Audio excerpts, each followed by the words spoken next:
Bismillahirrahmanirrahim. Elhamdülillahi Rabbil alemin. Vessalatu vesselamu ala eşrefil mursalin. Muhammedin ve ala alihi ve ashabihi ecma'in. Esselamu aleyküm ve rahmetullahi ve berekatuh. Es-Sevadul A'zam Akide dersinin 6. dersi 4. taraf. Bugünkü akide dersimiz Kıbla yerlerinden ешкімді кәпірге шығармаймыз деген мәселе төңірегінде болады. Дәлірек айтқанда, мұсылманды күнә жасаған себепті кәпірге шығармаймыз деген мәселе. Негізгі мәтінге көшпес бұрын тақырыптың төңірегінде аз ғана бір кіріспе айта кетелік. Ахли сүнна уәл жамаат сенімінде мұсылманды күнә жасаған себепті кәпірге шығармайды.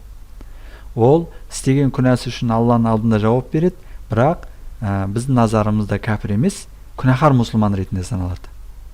Бұл жайында имам Ағзам Абу Ханифа рахматуллаху алейх өзінің Әл-Фиқхул Акбар атты атақты кітабында да былай деген: мұсылманды қандай да бір күнә жасаған үшін кәпір демейміз. Тіпті ауыр күнә жасаса да үкімі осы. Оны иман шеңберінен шығармай, шын мағынада мұъмин мұсылман деп есептейміз. Бірақ ол күнәһар мұъмин болып саналады. Дегенмен кәпір емес. Әйтсе де жасаған күнәсін халалға шығарса кәпір болады деп аталмыш ғұлама айтып өткен. Осы сенім негізінен келіп, иман артпайды, әрі кемімейді, иман мен амал бөлек дейтін сенім ереже қағидалары қалыптасқан. Имам Ағзамның халалға шығарса кәпір болады дегендегі мақсаты, істеген харам ісінің харамдығына сенбей, харамдығын жоққа шығарып, адал дейтін болса, әрине ол кәпір болады. Өйткені Алла тағаланың харам деп айтқан сөзін, бұйрығын жоққа шығарған болып есептелінеді. Сол себептен де кәпір болып табылады. Енді әхлу қибла деген кімдер? Соған аз-маз анықтама бере кетелік. Ғұламалардың берген анықтамасына қарағанда, әхлу қибла деп құблаға қарап намаз оқуды қабыл етумен қатар, пайғамбарымыз Мұхаммед алейхиссаламның жеткізген барлық діни мәселелерді мойындаған, растап соған сенген адамды айтамыз. Ендеше өзін Алланың құлы, Мұхаммедтің үмметі деп санап, Құранды кітабым деп мұсылмандығын жасырмай жүрген біреуді намаз оқымағаны себепті, немесе арақ ішкені себепті, яки басқа да осындай күнә жасағаны себепті кәпір демейді екенбіз, мұсылманшылықтан шеттемейді екенбіз. Бірақ әрине ол жасаған күнәсі үшін күнәһар мұсылман ретінде саналады. Алланың алдында күнәсі себепті жауап береді. О дүниеде Алла тағала қаласа күнәсін кешіреді, қаламаса белгілі мерзімге дейін тозақта жазалайды. Бірақ жүрегінде иманы болған себепті ол адам тозақта мәңгі қалмайды. Құран кәрім мен Мұхаммед пайғамбарымыздың хадистерінің үйреткені осы. Бұл сенім негізі исламның алғашқы ғасырларында бой көрсеткен мұқтазилит ағымы мен харижит ағымдарына қарсы сенім негізі ретінде реттелген дүние. Мұқтазилиттер үлкен күнә жасаған мұсылманды иманнан шығады, бірақ кәпір болмайды деген. Дәлірек айтқанда, иман мен күпірдің ортасындағы бір орынға ие болады деп мұқтазилиттер осындай көзқарасты алға тартқан. Ал енді харижит ағымдағылар күнәнің үлкені болсын, кішісі болсын, кім күнә істесе, ол кәпір деп кесіп айтқан. Енді аталмыш екі ағымның бұл алға тартқан көзқарастары Құранның ашық аяттары мен пайғамбарымыздың саллаллаху алейхи уассалам ашық хадистеріне теріс. Сол себепті әхлі сүнна ғұламалары оларға қарсы жауап жазып, халыққа дұрысын үйретеді. Осындай шағын кіріспеден кейін кітаптағы негізгі мәтінді оқуға көшелік. Әл-мәсәләтур рабиа, 4-ші тарау, 4-ші мәселе. Вама зәкәрна, алдында айтып өткеніміздей, әннәху янбағи лил муъмини ән ла юкаффира ахадан мин ахли қиблати biz-замби ма лам ястахиллаху. Алдында айтып өткеніміздей, ешбір мұсылман Қыбла иелерінен ешкімді күнә жасағаны себепті кәпірге шығармауы керек. Мәләм ястахиллаху, әрине ол жасаған күнәсін халалға шығармаған болса. Я'лам, біліп қой, аннал муъмина, қандай да бір иман келтірген муъмин мұсылман, ләу зана би миати әлфи муслиматин, 100 мың мұсылман әйелмен зина жасаса да, ау қатала миата әлфи муслимин, немесе 100 мың мұсылманды өлтірген болса да, ау шариба миата әлфи даннин минал хамр, немесе 100 мың құмыра шарап ішкен болса да, фа иннаху ла яхруджу минал иман, ол иман шеңберінен шықпайды, мәләм ястахиллаху, істеген харам ісін халалға шығармаған болса. Кама аннал кафира, тура осы секілді кәпір де лау амила жами'ал хайрати ва таати, бүкіл жақсылықтарды істесе де, ва таати, бүкіл ғибадаттарды, құлшылықтарды орындаған болса да, ла яхруджу минал куфри, ол күпірлік шеңберінен шықпайды. Хатта ю'мина биллахи, Аллаға иман етпейінше. Аллаға сенбейтін кәпір қанша жақсылық жасаса да, қанша Алла тағаланың бұйрықтарына сәйкес істер жасап жүрсе де, бірақ Аллаға сенбейтін болса, Мұхаммед пайғамбарды Мұхаммед пайғамбар ретінде мойындамайтын болса, ол мұъмин болып есептелмейді, кәпір ретінде қала бермек. Факазаликал муъмину, мұъмин де осы секілді. Лау фа'ала жами'ал мааси, бүкіл жаманшылықтардың, бүкіл күнәлардың бәрін жасаса да, ла яхруджу минал иман, иманнан, иман шеңберінен шықпайды, хатта якфура биллахи, Алланы жоққа шығармайынша. Алланың пендесімін, Мұхаммедтің үмметімін деп сеніп, өзін мұсылман санап жүрген бір кісі қанша жаманшылық жасаса да, оны біз иман шеңберінен шығармайды екенбіз, яғни кәпір демейді екенбіз. Әрине ол қылмыскер ретінде, күнәһар ретінде саналуы мүмкін, алайда кәпір ретінде саналмайды. Хатта якфура биллахи, Алланы жоққа шығармайынша, Алланы өтіріксінбейінше. Ва хаза мин вajhil aqli wan nazar.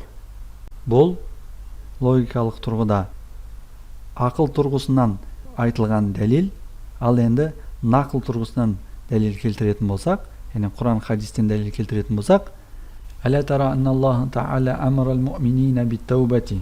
Сен Алла тағаланың муъминдерге тәубе етуді бұйырған кезде көрмедің бе? Лиман кана муштагила минхум бил фисқи вал фужури вал маасияти. Олардың арасында пасықтықпен, арсыздықпен, вал маасияти, күнәлі істермен айналысып жүргендерді саммахумуллаху та'ала муъминина. Алла тағала оларды муъминдер деп атаған. Фақала та'ала, Алла тағала Құран кәрімде, астаузу билла, я юхаллазина аману, ей иман еткендер, тубу илаллахи тәубатан насуха. Сендер Алла тағалаға шынайы түрде тәубе етіңдер, күнәларыңа шынайы түрде тәубе етіңдер деген. Тахрим сүресі 8-ші аят. Вәләу кану хаулаи кафару бизунуби. Ал енді аяттағы Алла тағаланың тәубеге шақырған пенделері күнәға барған себепті кафару, кәпірге айналған болса, кәпір болған болса, лама саммахум муъминина, Алла тағала оларды муъмин ретінде емес, яғни иман еткендер деп атамастан, ва кана яқулу я юхаллазина кафару тубу илаллахи, ей кәпірлер, Аллаға тәубе етіңдер деп айтар еді. Ва қала та'ала айдан, Алла тағала басқа бір аятта, астаузу билла, ва тубу илаллахи жами'ан айюхал муъминун. Ей муъмин мұсылмандар, барлықтарың түгелдей Аллаға тәубе етіңдер делінген. Нұр сүресі 31-ші аят. Осы аятта да вама қала айюхал кафирун, ей кәпірлер деп атамаған. وكذلك لما دخل آدم صلوات الله عليه الجنة. Bunымен қатар Адам алейхиссалам жәннатқа кірген кезде فنهاه الله عن قرب الشجرة. Алла тағала оны әлде бір ағашқа жолаудан тыйған етін. فأكل منها. Бірақ Адам алейхиссалам Алла тағаланың тыйымына қарамастан ол ағаштан жеміс жеді. فقال الله تعالى. Осы жайында Алла тағала Құран кәрімде وعصى آدم ربه فغوى.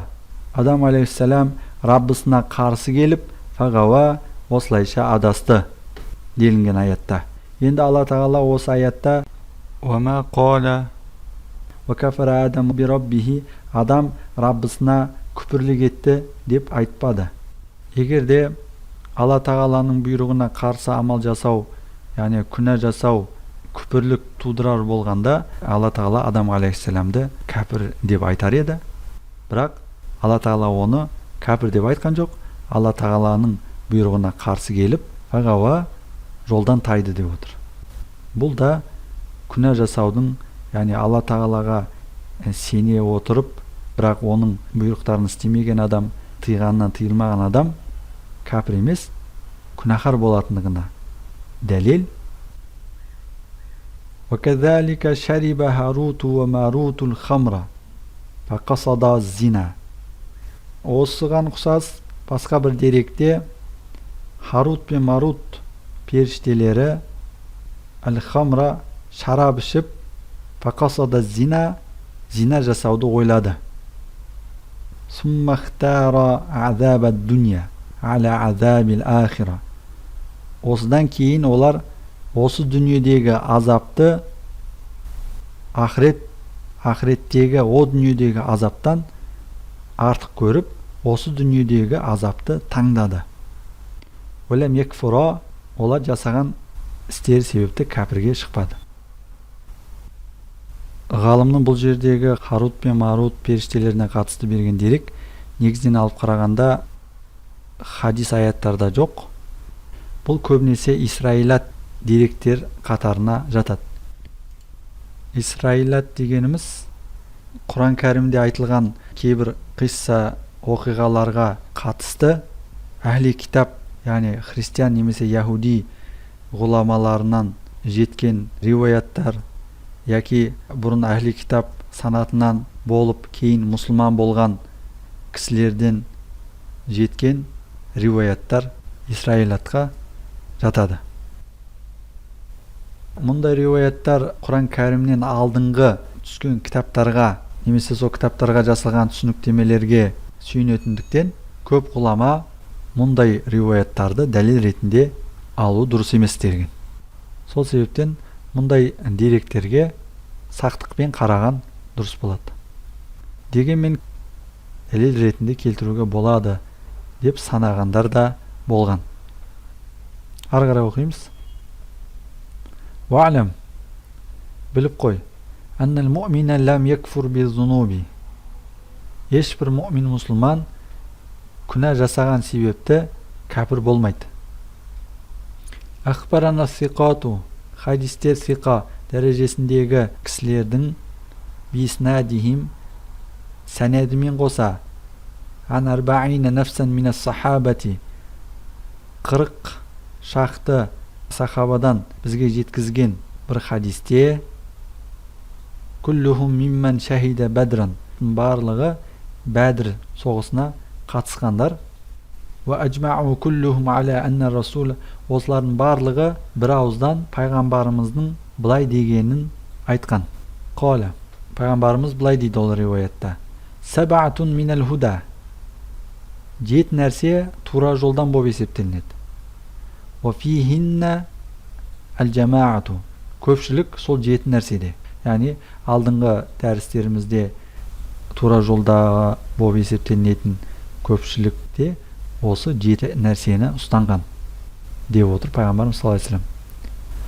Ва ман хараджа минхунна, ал енді осы 7 нәрсенің бірінен шыққан адам хараджа минал жамаати, яғни өзге тура жолда болып есептелінетін көпшіліктің қатарынан шығады.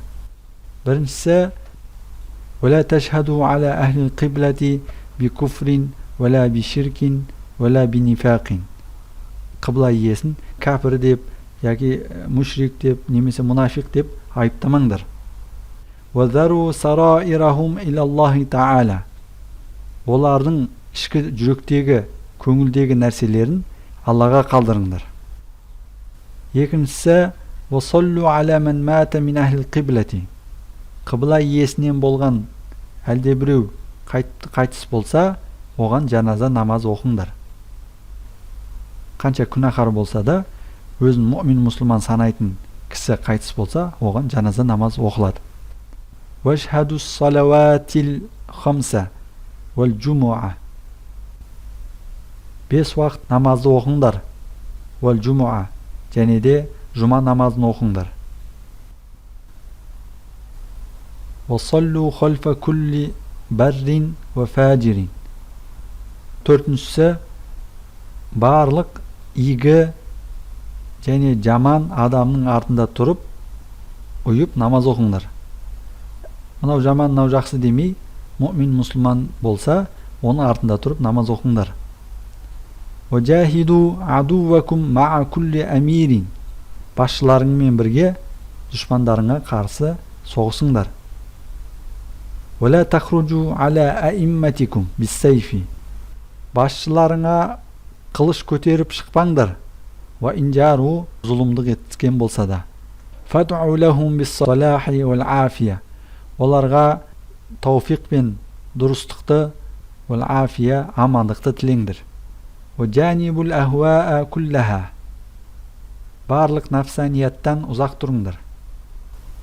فَإِنَّ أَوَّلَهَا وَآخِرَهَا بَاطِلٌ. Өйткені нафсанияттың әуелгісі де, ақырғысы да бұзықтық. وَهَذَا الْقَدْرُ كِفَايَةٌ لِلْعَاقِلِ. Осы жерге дейін айтылған дүниелер ақыл иелері үшін жеткілікті. وَالْحَمْدُ لِلَّهِ رَبِّ الْعَالَمِينَ.